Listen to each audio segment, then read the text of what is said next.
Ustazah ni memang bersalah and cuai. Sebab kok mana pun ustazah ni mesti kena hukum lah dengan apa benda yang dia buat. Saya ni nak cuba faham kes ustazah yang langgar pelajar sekolah tu. Tapi bila saya duk baca dekat merata tempat, banyak betul spekulasi dia. Contoh paling logik sekali yang saya boleh terima, ustazah ni dia parking kereta dalam keadaan hold brake.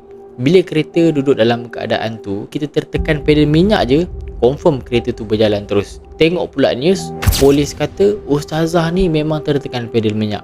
Lagilah buat saya yakin. So saya memang setujulah kata ustazah ni memang bersalah and cuai. Sebab kok mana pun ustazah ni mesti kena hukum lah dengan apa benda yang dia buat. Tapi kan, saya perasan netizen ni sayang betul dekat ustazah tu. Ada yang kata ustazah ni memang baik.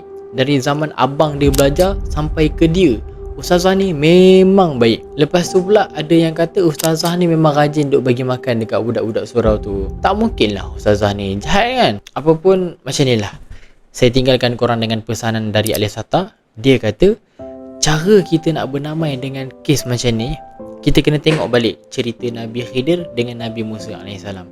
Dalam kehidupan ni, kadang-kadang memang ada benda yang buat kita confused. Tapi yang pasti, pengetahuan Allah tu melebihi segala-galanya. Cuma, apa pun cara korang nak faham, terpulang lah.